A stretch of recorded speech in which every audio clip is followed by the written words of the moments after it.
안녕하세요.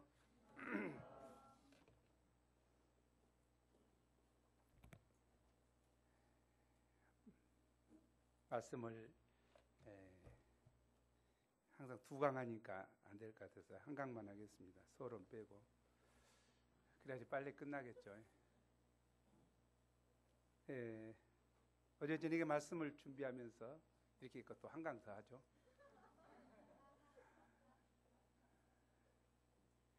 다 준비해놓고 잘라고 하는데 마음에 부딪혀오는 것이 있었습니다. 어떤 사람이 예수님께 물었죠. 주님, 구원받는 사람 수가 적으니까. 그 말씀이 갑자기 생각났어요. 구원받은 사람이 적으니까. 예수님이 말씀하셨죠. 좁은 문으로 들어가기를 힘쓰라. 들어가기를 구하여도 얻지 못하는 자가 많으니라. 예수님이 친히 구원받은 자가 적다고 했다는 말씀이 저게 마음이 많이 불편하게 했습니다. 제가 헛심을 쓰고 있는 것 같은 생각이 들었어요. 내 소원은 우리 산부가 하나님 앞에 정말 알곡이 되어서 하나님 앞에 정말 하나님을 아는 아름다운 사람들이 되기를 정말 원하는데, 주님을 닮아가고 배워가기를 정말 원하는데,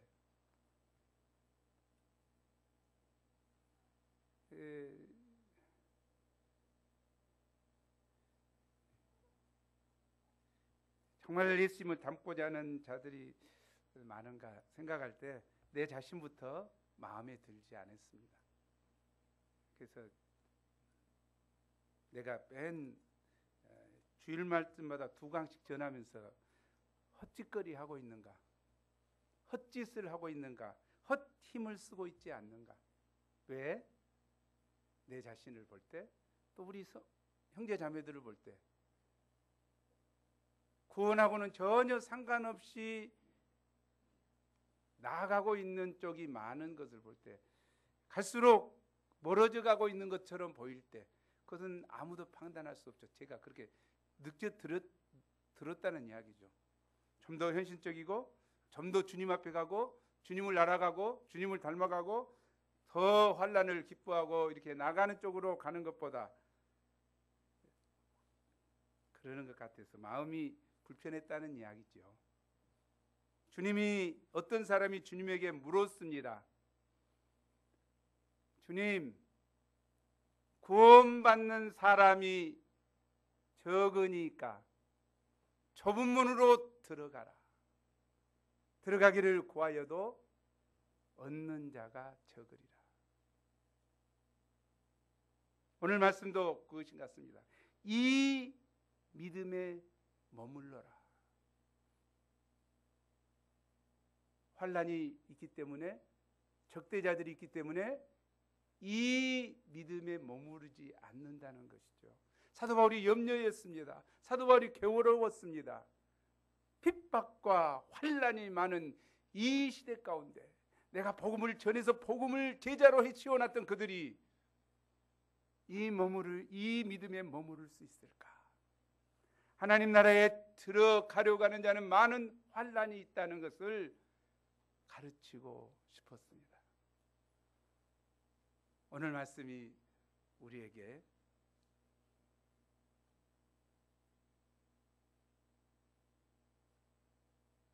우리 대적 마귀가 두루다니며 삼킬 자를 찾는 패역한 시대에 살고 있는 우리가, 동성애와 이슬람과 이단들이 우리를 낚아가고자 하는 이런 시대에 사는 우리가 과연 믿음의 선한 싸움을 끝까지 하고 갈 것인가, 많이 도전이 됐습니다. 구원은 아무도 이야기할 수 없죠. 아무도 이야기할 수 없죠. 그러나 구원받는 수가 적다고 말씀하신 예수님 말씀은 사실인 것 같아요. 우리가 이 믿음에 머물러 있기를 기도합니다. 1강은 이렇게 끝내고, 오늘 말씀은 바울 1차 전도 여행의 후반부입니다. 본장의 여정인 이고니아와 누스드라와 그리고 더베에서의 활동은 고조되는 핍박 가운데 많은 어려움을 겪습니다. 심지어 바울이 돌에 맞아 죽을 뻔하기도 했습니다. 그러나 바울과 바나바는 포기치 않고 줄기차게 복음을 전했습니다. 우리가 본문을 통해서 많은 고난을 감당하며 어찌든지 변함없이 복음을 전하는 바울과 바나바의 복음 신앙과 전도의 열정을 배울 수 있기를 기도합니다. 또한 돌아오면서 이미 복음을 영접한 제자들을 굳게 하는 지혜를 배울 수 있기를 기도합니다. 제1부 주를 힘입어 담대히 말하니 1절에서 18절입니다. 1절을 함께 읽죠. 시작. 이에 이고니아에서 두 사도가 함께 유대인의 회당에 들어가 말하니 유대와 헬라의 허다한 무리가 믿더라. 이고니아는 당시 누가오니아 주의 주도로서 여러 도시가 만나는 교통의 요충지요 상업이 발달한 곳이었습니다. 이곳에는 유대인들이 많이 거주하였고 그들은 당연히 회당을 중심으로 신앙생활을 하였습니다. 바울과 바나바는 비시디아 안디옥에서 그랬던 것처럼 먼저 회당에 가서 복음을 전했습니다. 이때 유대와 헬라의 허다한 무리가 복음을 믿고 영접하는 역사가 있었습니다. 그러나 모두가 그런 것은 아니었습니다. 그들 중에는 순종하지 아니하는 유대인들이 이방인들의 마음을 선동하여 믿는 형제들에게 악감을 품게 만들었습니다. 점점 주변의 눈초리가 사나워지고 말들이 거칠어졌습니다. 양들은 단지 바울과 성경 공부를 한다는 이유만으로 지역 사회에서 왕따를 당했습니다. 이때 두 사도는 무엇을 했습니까? 분위기가 영 좋지 않으니 조용히 있자고 하였습니까? 아니면 더 박해가 거세어지기 전에 다른 곳으로 피신하려고자 했습니까? 3절을 함께 읽겠습니다. 시작. 두 사례가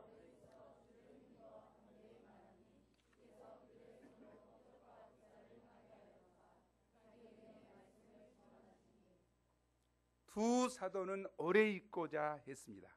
악감을 품었다는 말과 오래 있었다는 말은 잘 어울리지 않는 말 같습니다. 그런데 원문에 보면 2절과 3절 사이에 그러므로라는 접속사가 있습니다. 형제들에 대한 악감이 팽배했다는 바로 그 이유 때문에 사도들이 오래 있었다는 말입니다. 어째서 사도들은 악감이 커질수록 더 오래 있고자 했을까요? 이는 이고니온의 믿는 형제들이 이제 막 복음을 듣고 영접한 초신자들이었기 때문입니다. 이런 초신자들은 적대적 환경 가운데 사도들이 그냥 두고 떠나면 그들의 연약한 믿음은 곧 시들어버릴 위험이 컸습니다.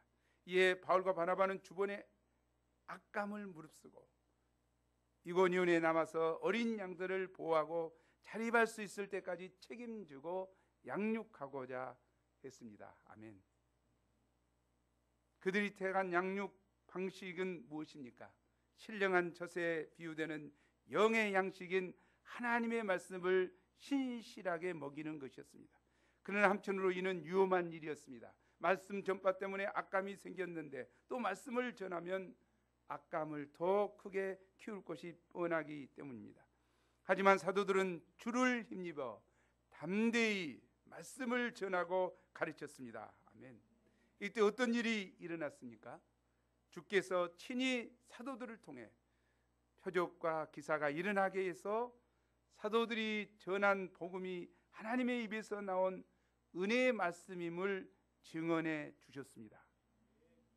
그러자 이방인들이 말씀에 대한 경외심을 가지고 순종하기 시작했습니다. 끝까지 순종하지 않고 고집을 부리는 자들도 있었지만 동시에 두 사도를 따르는 자들도 있었습니다. 그들은 단순히 복음을 믿던 어린 신자에서 이제는 박해 가운데서도 예수님을 따르는 제자가 되었습니다. 그때 대적자들이 두 사도들을 돌로 칠 계획을 세우고 있다는 첩보가 들어왔습니다. 사도들은 주님께 이고니온의 형제들을 맡기고 동쪽 누스드라 지방으로 몸을 피했습니다. 이제는 그들에게 하나님의 말씀에 대한 경외심이 생겨서 자립할 수 있는 믿음이 있었기 때문이었습니다.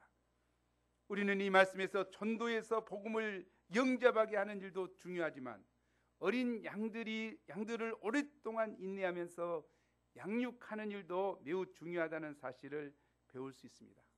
탄생은 한순간이지만 양육의 과정은 길고도 험난합니다. 아기는 시시때때로 젖을 먹여야 하고 똥 싼 것도 주워줘야 하고 아프면 잠도 못 자고 간호해 주어야 합니다. 그 얘기가 이것을 알지 모를지. 빨리 크라고 목을 잡아 뺀다고 해서 빨리 자라지 않습니다. 오랜 시간 동안 참고 기다려주면서 부지런히 잘 먹여야 성장하여 자립할 수 있습니다. 양들도 마찬가지입니다. 자고 일어나니 구름 위까지 자라는 제크의 콩나무가 아닙니다. 한 번의 일대일을 하기 위해서도 오랜 시간 인내를 필요할 수 있습니다. 또 예수님을 만난 이후에도 오랫동안 지속적인 양육과 보살핌이 필요합니다. 소위 말하는 베이비시팅이 필요합니다. 그러면 도대체 무엇을 위해서 언제까지 베이비시팅을 해야 합니까? 성경이 하나님의 입에서 나온 말씀인 줄 깊이 영접하고 스스로 말씀을 의지하며 사는 법을 터득할 때까지 해야 합니다. 목자가 주님을 의지해서 담대히 말씀을 전하고 가르치면 성령께서 역사하셔서 양들의 마음에 감동을 주십니다. 또한 양이 자기 삶 속에서 말씀의 진리임을 체험하게 되는 사건을 만나도록 하나님께서 섭리해 주십니다. 그러다 보면 어느새 자립적인 믿음의 사람으로 성장하게 됩니다. 초신자의 허물을 벗고 예수님을 따르는 제자로 탈바꿈하게 됩니다. 우리가 좋지 않는 환경 속에서도 더욱이 핍박으로 악감을 심는 험악한 분위기 속에서도 오래 있으면서 말씀으로 제자를 양육했던 바울과 바나바처럼 시대가 어렵더라도 인내하면서 양들에게 꾸준하게 하나님의 말씀을 먹일 수 있기를 기도합니다. 굉장히 중요한 것 같아요. 도울 수 있는 방법이 뭡니까? 사람들은 힘들고 어려우면 말씀을 안 먹입니다. 말씀 공부하자고 하지 않습니다. 그러나 그들을 정말 도울 수 있는 것은 말씀 공부하는 것이죠. 밥 먹고 만나고 이야기하고 끝내버리는 것이 아니라 데려와서 말씀을 공부해 주는 것이죠. 그래서 그 말씀이 역사하는 것이죠. 나의 좋은 언변이 나의 꼬실라이제이션이 되는 것 아니다는 거죠. 굉장히 중요한 이야기 같아요. 말씀이 그 영혼을 터치하고 우리가 총알전도 한 것도 그거 아닙니까? 총알전도 한 이유가 뭐예요? 먼저 준 말씀이 그 양의 심령을 찔러 쪼개도록 살아있고 생명력이 있는 주의 말씀이 그에게 도전하도록 하는 거 아니겠습니까? 우리가 양들에게 꾸준하게 하나님의 말씀을 먹일 수 있기를 기도합니다. 그래서 우리를 통해 말씀을 경외하고 자립적인 믿음을 가진 제자들이 많이 설 수 있기를 간절히 기도합니다. 청국잔치인 여름 수양에 양들을 초청하는데 여러 가지 장애물과 악조건이 있을지라도 개의치 말고 은혜의 말씀을 먹임으로 충만히 이룰 수 있기를 기도합니다. 바울 일행이 이고니온을 떠나 누가오니아의 두 성 누스드라와 더베와 그 근방으로 갔습니다. 그러면 누스드라와 더베 지방은 어떤 곳입니까? 이곳은 주로 이방인들이 사는 것이었고 언어도 헬라어보다는 그 지역 방언이 주로 쓰였습니다. 유대인들은 거의 없다시피 했고 해당도 없었습니다. 바울은 지금까지 유대인의 해당을 거점으로 해서 복음을 전해왔는데 갑자기 이런 곳에 오니 모든 것이 낯설었습니다. 어디서부터 무엇을 시작해야 할지 어리둥절하지 않을 수 없었습니다. 일단은 조용히 분위기를 살펴야 할 것 같았습니다. 게다가 바울은 이고니온에서 돌에 맞아 죽을까 봐 도망쳐 나왔습니다. 이때 낙심하고 의기소침해 있을 수 있었습니다. 그런데 바울은 거기서 무엇을 했습니까? 7절을 함께 읽죠. 시작.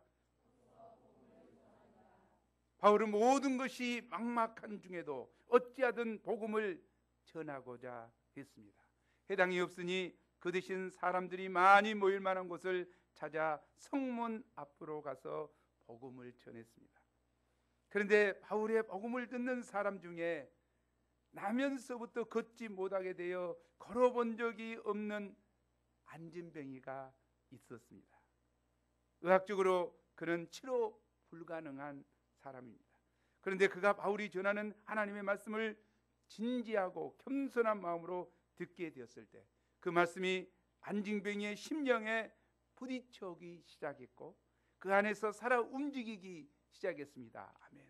바울은 복음을 전하면서 그 안진뱅이 마음속에서 하나님의 말씀이 불이 되고 능력이 되고 믿음이 되고 있는 것을 알게 되었습니다.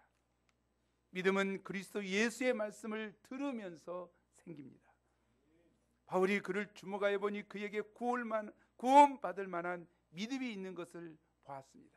여기서 구원받을 만한 믿음이란 영어로 He had faith to be healed. 치료될 만한, 치료받을 만한, 병에서 나을 만한 믿음이었던 것입니다. 바울은 그의 믿음을 주목하여 보았습니다. 바울은 그의 질병을 보지 않았습니다. 그의 믿음을 주목하여 보았죠. 이처럼 목자는 양들의 마음에 있는 작은 믿음의 불씨를 보아야 합니다. 겨자씨 하나할 만한 믿음이지만 그것을 꽃두리 삼아서 격려해 주어야 합니다. 아멘. 바울은 그의 믿음의 불을 지폈습니다. 바울은 이 낯선 땅 가운데서도 하나님께서 함께 하시고 역사하실 줄을 믿었습니다. 바울은 그를 향해 큰 소리로 외쳤습니다. 내 팔로 일어서라. 영어로 우리 한번 해보죠. 시작. 바울은 큰 소리로 했다고 했습니다. 다시 한번 시작. 그러자 날 때부터 안진병이었던 사람이 순식간에 벌떡 일어나 걷는 기적이 일어났습니다. 아직 하나님을 알지 않은 사람이 아무도 없는 이 땅 가운데서 하나님은 믿는 자에게 역사하시는 살아계신 하나님이셨습니다. 그러자 누스드라 사람들은 어떤 반응을 보였습니까? 11절을 함께 보죠. 시작. 함께 읽겠습니다. 시작. 우리가 바울이 한 일을 보고 누가뇨 방언으로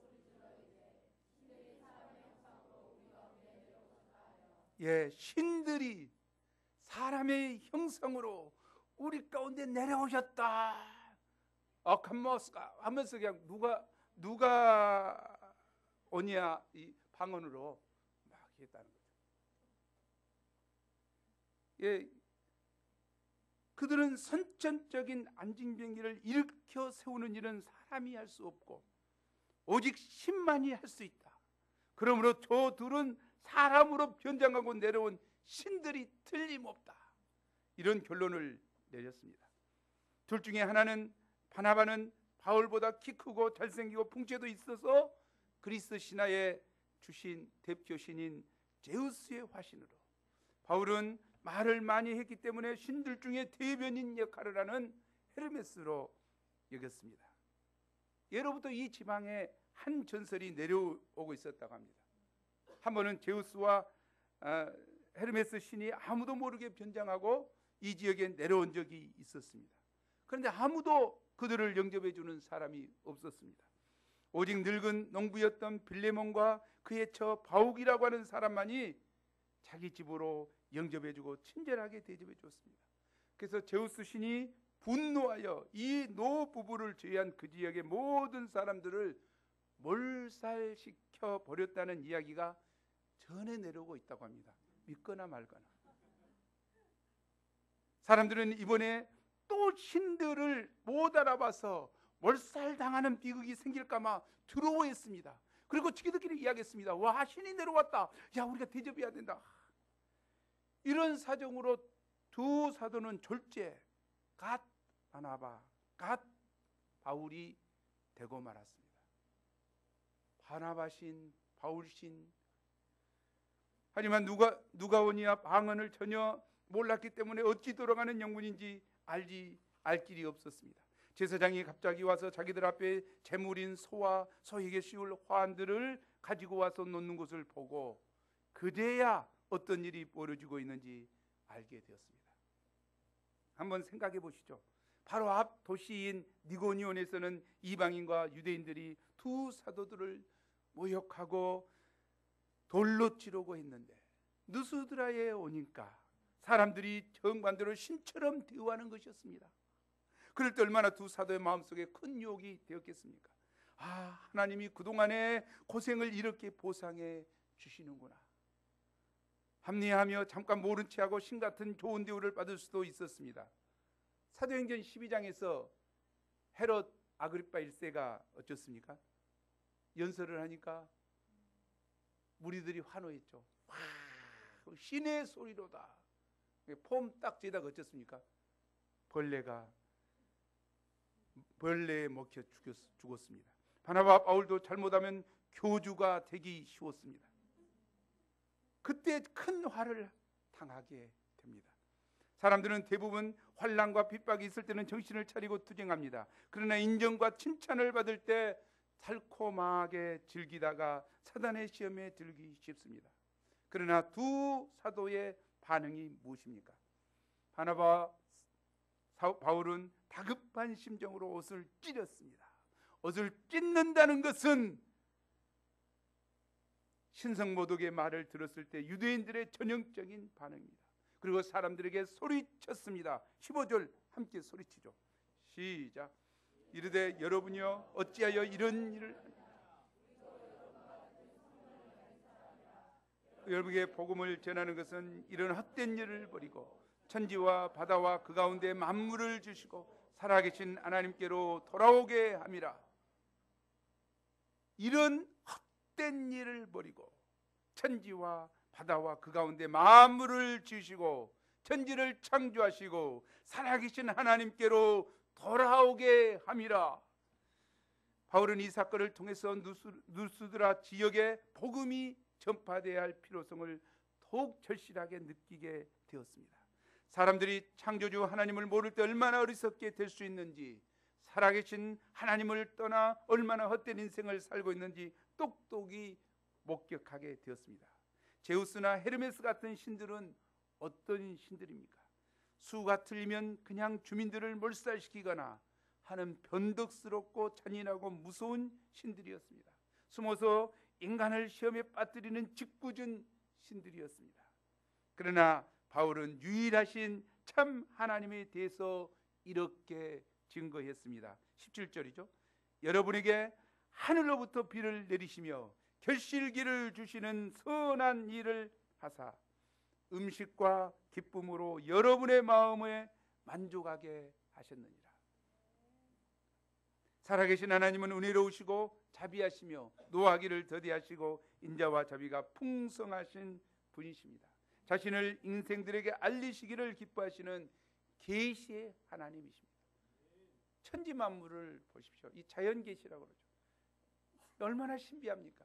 이 신비 가운데 하나님의 능력과 신성이 드러나 있습니다. 하나님을 더듬어 찾고자 하면 능히 찾을 수 있습니다. 또한 우리를 사랑하사 독생제까지 아끼지 아니하시고 내어주신 선하신 사랑의 하나님이십니다. 과학 문명이 발달한 21세기가 되었지만 여전히 많은 사람들이 결혼할 때 궁합을 맞춰보고 이사 갈 때는 손 좋은 날을 골라서 가려고 합니다. 개업할 때는 돼지 머리를 두고 돼지 머리 귀에다가 막 돈을 찢어 넣더라고요. 입에다가 코에다 넣고 뭔 짓거리인가 모르겠어. 죽은 돼지 또 한 번 더 죽이려고 하는가 봐. 코막혀서. 제가 2-3주 전에 주례를 하나 했는데 5시라고 거가 적어줬더라고. 오후 5시. 오후 5시 하려고 이제 좀 일찍 갔죠. 일찍 갔는데 4시 47분에 시작한대. 아니, 왜 4시 47분에 시작해? 그래서 5시 안에 신부가 들어가야 입장이 돼야 된대. 사주회가 그렇게 돼 있대. 아 참나. 그래서 결혼식 그러면 뭘로 5시 45분에 시작한다고 해놓지. 4시 45분에 시작한다고 해놓지. 이거 5시라고 해놓고 이거 뭔 짓거리냐. 나는 그 다음날 주일 말씀 준비해야 되니까 빨리 끝나니까 좋더라고. 뭐 그래 그렇게 해. 그럼 빨리 끝내고 왔는데 세상 사람이 이렇다는 거죠. 아니 그것이 5시 이전에 해야 되고 신부가 들어와야지 그것이 복을 받고 이후에 들어오면 그런 놈의 것이 어디가 있냐고. 이것이 인간인 것 같습니다. 젊은이들의 사이에서도 사주 카페 타로점이 유행이라고 합니다. 인터넷 보면 그거 있잖아요. 재미로 해본 사람 손 들어보세요. 저주 받으니까 하지 마세요. 진짜 틈탑니다. 엉뚱히 틈타요. 진짜. 뭐 토정비결 우리가 봐보지면 어째? 동방에서 귀인을 만난다. 거의 뭔 소리야? 그것이 뭐 헛소리 뻥뻥이 누군도 모르고 그것만 계속 겪어 있는 거예요. 환장해불지. 이 얼마나 답답한 현실입니까? 실제하지도 않는 초자연적인 존재들이나 비인격적인 운명을 믿고 거기에 매여 살다니 얼마나 어리석은 일입니까?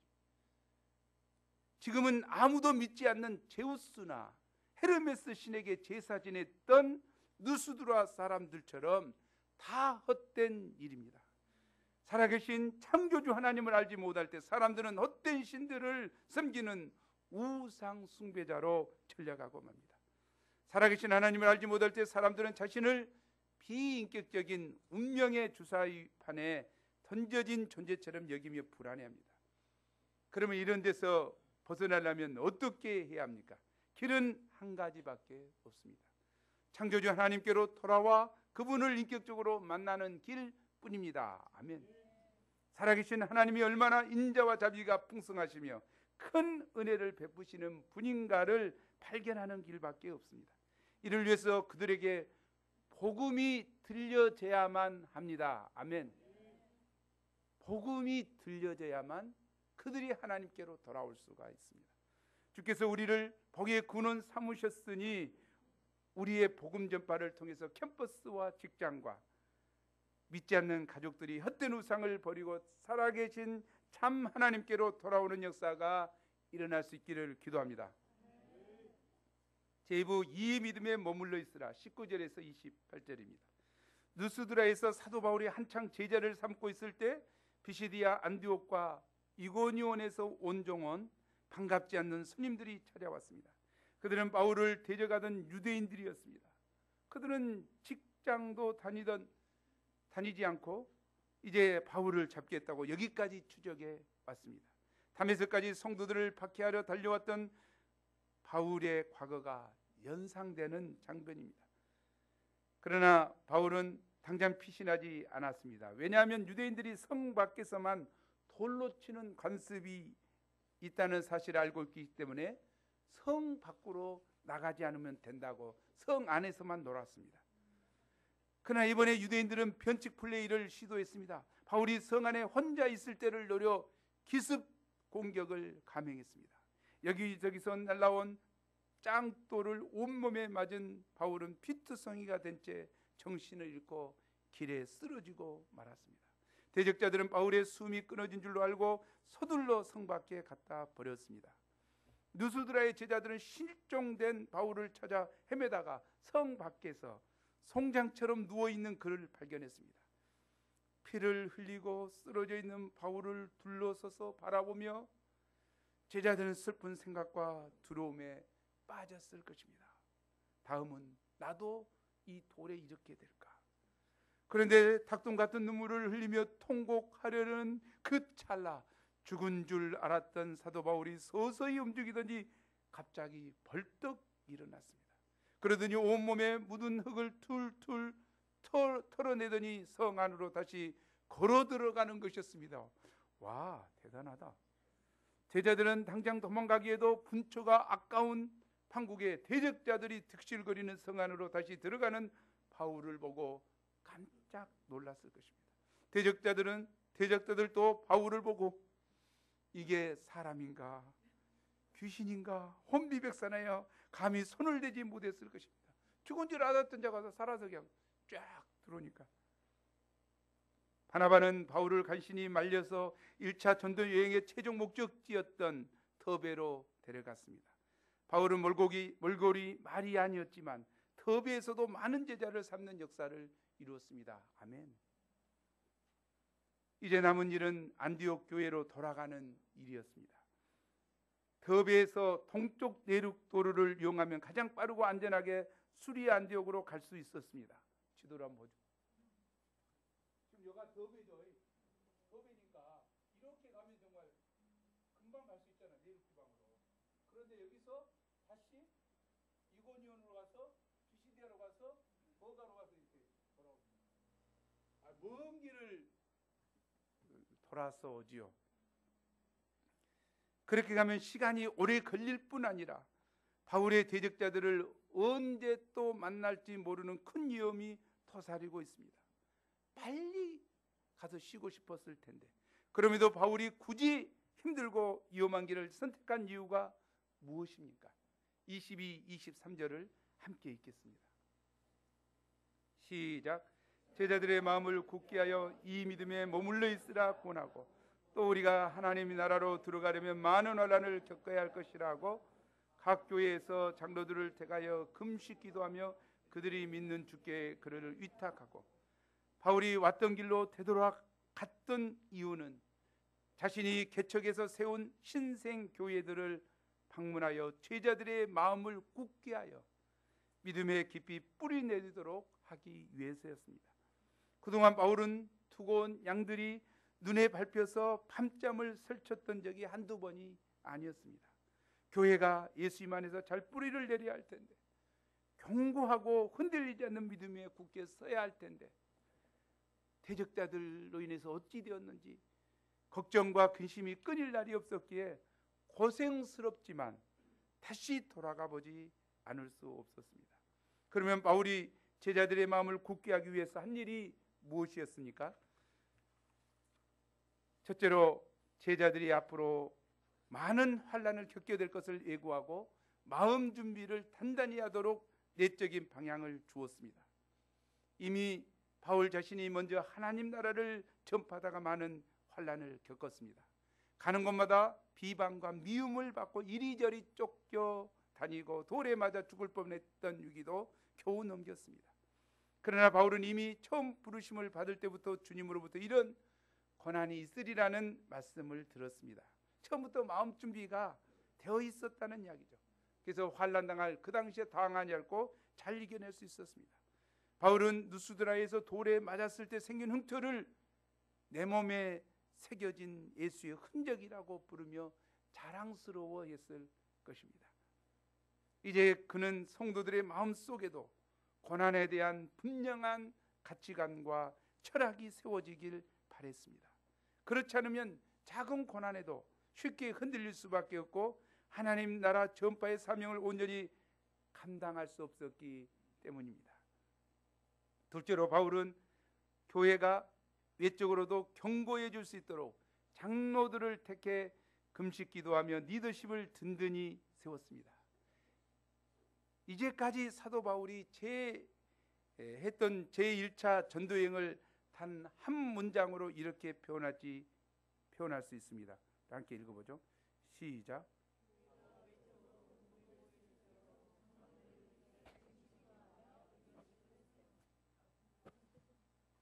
그는 가는 길에 교회를 세웠고 오는 길에 교회를 굳게 했노라. 가는 길에 교회를 세웠고 오는 길에 교회를 굳게 세웠습니다. 여기서 사도 바울의 우리가 하나님 나라에 들어가려면 많은 환난을 겪어야 할 것이라는 권면의 말씀을 심령 깊이 새겨야 합니다. 이는 신자들이 받은 고난을 신자들이 받은 복음을 이 세상에서 지키기 위해 또한 그 복음을 전파하기 위해서는 많은 고난이 따른다는 것입니다. 복음의 원수들이 많은 세상에서 끝까지 믿음을 잃지 않고 하나님 나라에 들어가기 위해서는 많은 환난과 핍박을 각오해야 합니다. 결코 그 길이 평탄하지 않습니다. 그러나 그 길에는 우리가 상상할 수 없는 하나님 나라의 영광이 있고 상급이 있습니다. 로마서 8장 18절은 함께 읽어보죠. 시작. 생각하건대 현재의 고난은 장차 우리에게 나타날 영광과 비교할 수 없도다. 현재의 고난은 장차 나타날 영광과 비교할 수 없도다. 사도 바울은 많은 환난을 당하면서 항상 하나님 나라를 생각했던 것 같습니다. 이처럼 바울에게는 고난에 대한 철학이 있었습니다. 그는 하나님 나라에 들어가고자 하는 사람에게 임하는 환난을 지극히 당연한 것으로 여겼습니다. 고난을 결코 있어서는 안 되는 일, 하루빨리 벗어나야 할 그 무엇으로 여기지 않았습니다. 깊은 바닷속을 보기 위해서 무거운 산소통을 짊어지지 않을 수 없듯이 고난은 기본적으로 하나님 나라를 향해 가는 성도의 삶과 늘 함께 가는 것으로 보았습니다. 죄악된 세상에서 그것을 거스러 사는 신자들에게 크고 작은 고난은 항상 있습니다. 우리가 신앙생활을 하다가 믿음이 흔들리는 이유 중에 하나는 고난을 천국 갈 때까지 나와 함께 할 동반자로 여기지 않기 때문입니다. 고난이 닥치면 무조건 거부하고 부정하려고만 합니다. 어떻게 내게 이런 일이 일어날 수 있느냐 며 고난을, 환난을 있을 수 없는 일, 있어서는 안 되는 일로 취급합니다. 하나님이 우리를 사랑하신다면 당연히 환난을 면제시켜 주어야 한다고 생각합니다. 그저 모든 일이 만사형통해야 한다고 생각합니다. 그러나 하나님은 사랑하시는 자에게 환난을 주십니다. 왜 그럴까요? 로마서 5장 3, 4절에 환난은 인내를, 인내는 연단을, 연단은 소망을 이룬다고 했습니다. 환난이 없으면 온실의 화초와 같이 연약하게 됩니다. 환난을 통해서 인내를 배우게 됩니다. 믿음이 연단을 받아서 강하게 됩니다. 땅에 붙은 소망을 내려놓고 하나님 나라에 대한 산 소망을 붙들게 됩니다. 무엇보다 나를 위해 고난당하신 예수님을 배우게 됩니다. 그러므로 고난이나 환난이 나쁜 것이 아닙니다. 축복이요 숨은 영적 비밀입니다. 깊이 알아야 될 것 같아요. 고난 가운데 진주를 만들어내야 되겠죠. 통증이 없으면 진주알을 만들어내지 못합니다.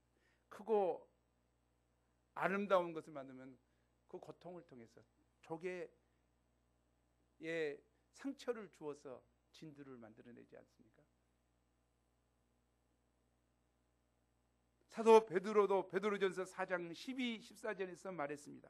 우리 함께 읽어보죠. 시작.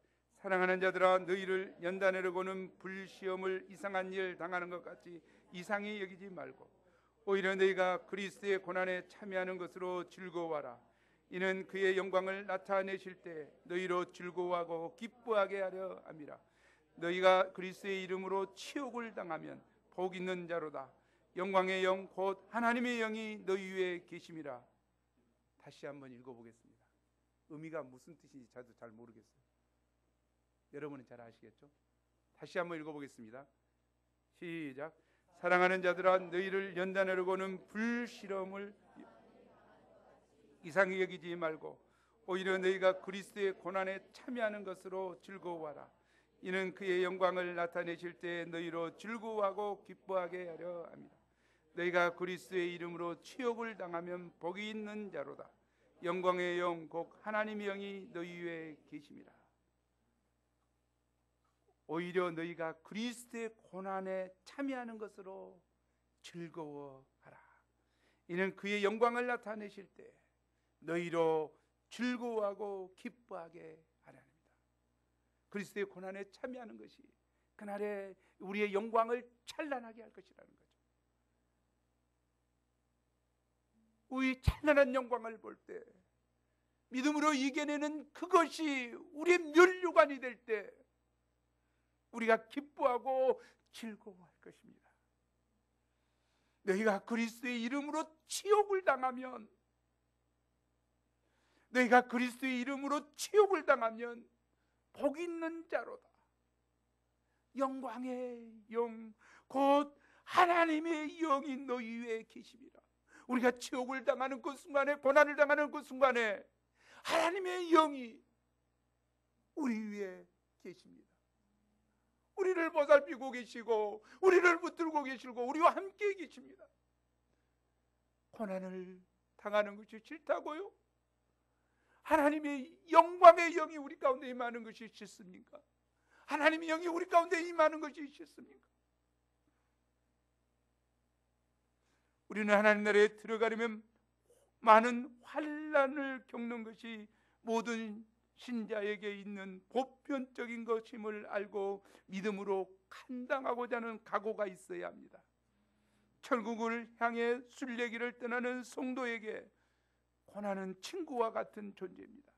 처음에는 거부감이 들고 별 호감이 가지 않지만 자꾸 가까이 하다 보면 내게 꼭 필요한 친구임을 발견하게 됩니다. 이 고난이란 친구는 하나님 나라까지 순례의 길을 가는 동안 나를 죄로부터 지켜주고 겸손하게 하고 예수님을 닮게 만들어주는 좋은 친구입니다. 고난을 거부하면 할수록 더 힘들고 더 약해지고 더 무너져 갈 것입니다. 그러나 고난을 기꺼이 흡수하면, 자진 그리스도의 고난에 동참하면 우리는 더 생명력이 넘치고 더 강해지고 더 거룩해질 것입니다. 그러므로 우리가 그리스도의 이름으로 치욕을 당하면 복 있는 자로 생각하고 즐거워해야 합니다. 영광의 영, 곧 하나님의 영이 우리 위에 임하는 것으로 기뻐해야 합니다.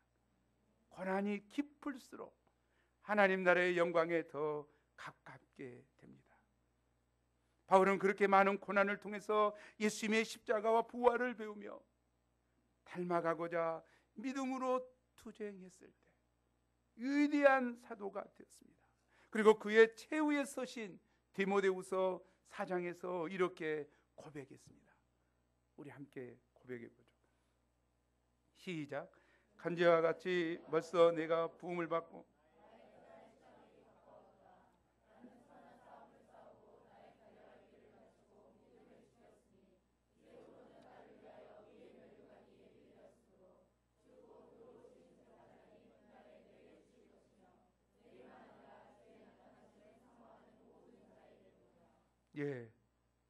의의 면류관이 예비되었다.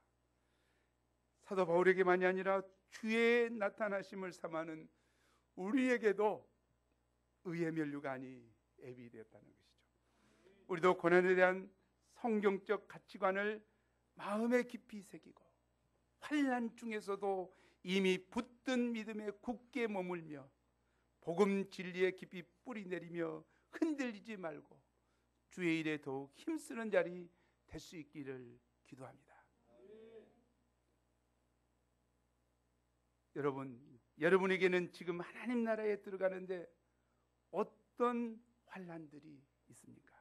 아니, 어떤 환난들을 적극적으로 감당하고 있습니까? 감당하고 있는 환난이 무엇입니까? 주와 복음을 위해서 자진해서 그리스도의 고난에 동참하고 있는 것이 무엇입니까? 그것을 싫어한다면, 그것이 없다면 슬픔입니다. 괴로움입니다. 우리 인간은 본성이 악합니다. 안위를 좋아합니다. 게으름을 좋아합니다. 편한 것을 좋아합니다. 주와 복음을 위해서 자진 그리스도의 고난에 동참하기를 싫어합니다. 그 본성을 거부해야 됩니다. 부인해야 됩니다. 자기를 부인하지 않고서, 제약된 본성을 거부하지 않고서 우리에게 예수 그리스도의 형상이, 예수 그리스도의 거룩함이, 주와 복음을 위해서 자신을 드림이 쉽게 되지 않습니다. 우리의 본성이 어떤 것인가요? 죄를 좋아하지 않습니까? 즐기기를 좋아하지 않습니까? 눕는 것을 좋아하지 않습니까? 편한 것을 좋아하지 않습니까? 자기 마음대로 살기를 좋아하지 않습니까? 그것이 우리 본성입니다. 그러지 않는다고요? 정말 다시 한번 돌이켜 보십시오. 우리가 정말 주님 앞에 살고자 하면, 주님의 거룩함을 사모하고 주님 앞에서 투쟁하기를 원하면 우리에게 괴로움이 있습니다. 아픔이 있습니다. 아직 변화되기 전까지 아픔이 있습니다. 그것이 우리에게 환난으로 다가올 수 있겠죠. 물론 외적인 환난도 있을 수 있습니다. 우리를 유혹하는 것들이 있을 수 있습니다. 그러나 내적인 환난, 스스로 안위를 극복하고자 하는 몸부림이 없다면 환난을 당하고 있는 거 아니지요.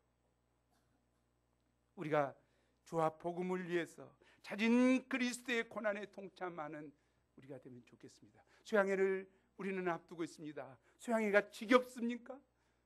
지겹다는 생각이 들 수도 있습니다. 그럼 뭐하고 살 거예요? 뭐하고 살 거냐고. 수양회를 우리가 이루고 있을 때 내가 헌신하지 않는다면 언제 헌신할 거냐고. 언제 헌신할 거야, 언제? 우리 좀 중요한 이야기라고 생각합니다. 우리가 함께 주와 복음을 위해서 헌신할 기회가 있을 때, 마음을 함께 쏟으며 헌신할 때, 그것은 주님 앞에서 아름다운 것이 될 것입니다. 우리가 주와 복음을 위해서 정말 예수님이 말씀하신 대로 아무든지 나를 따라오려거든 자기를 부인하고 자기 십자가를 지고 나를 쫓을 것이니라. 자기를 부인하는 것이 환난일 수 있습니다. 자기 십자가를 지는 것이 환난일 수 있습니다. 예수님을 따른다는 것이 환난일 수 있습니다. 힘들고 어려울 수 있어요. 그래서 사도 바울이 무엇이라고 했습니까? 사도 바울은 하나님 나라에 들어가려면 많은 환난을 겪어야 한다고 했습니다.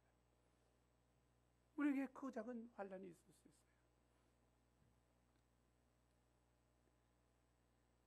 사랑의 원조탄 손양원 목사님처럼, 일사각오의 주기철 목사님처럼 내가 이 땅에서 편하려고 하면 주님 나라에 가서 내가 지었던 십자가 어찌하고 너는 왔느냐고 물으실 것이 염려된다고 했습니다. 우리가 이 땅에서 주와 복음을 위해서 져야 될 십자가 기쁨으로 질 수 있기를 기도합니다.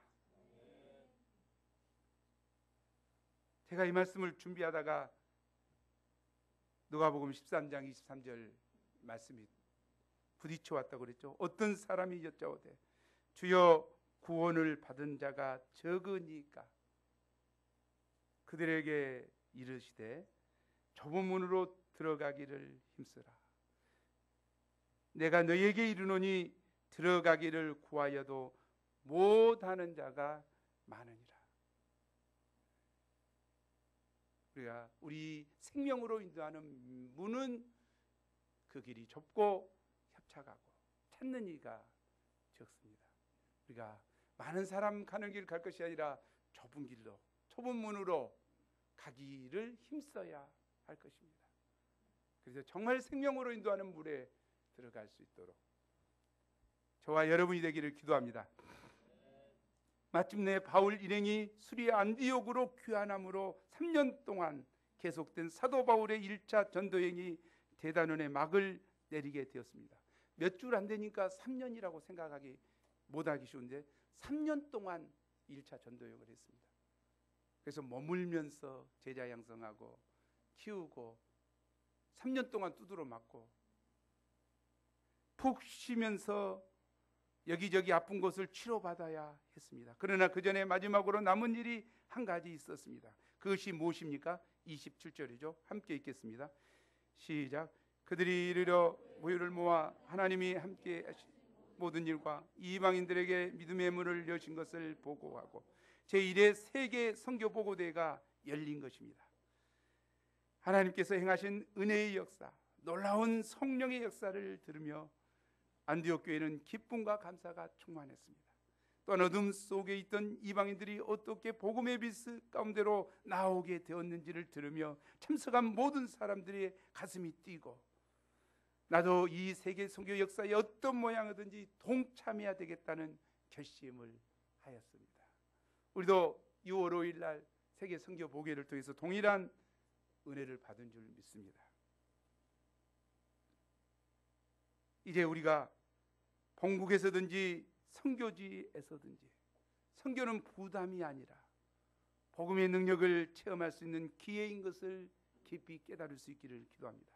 우리가 악조건에서도 변함없었던 사도 바울처럼 여름 수양회를 여전히 변함없이 예수 그리스도를 의지하여 초청하며 증거하며 준비해 나갈 때 반드시 승리를 주실 것을 믿습니다.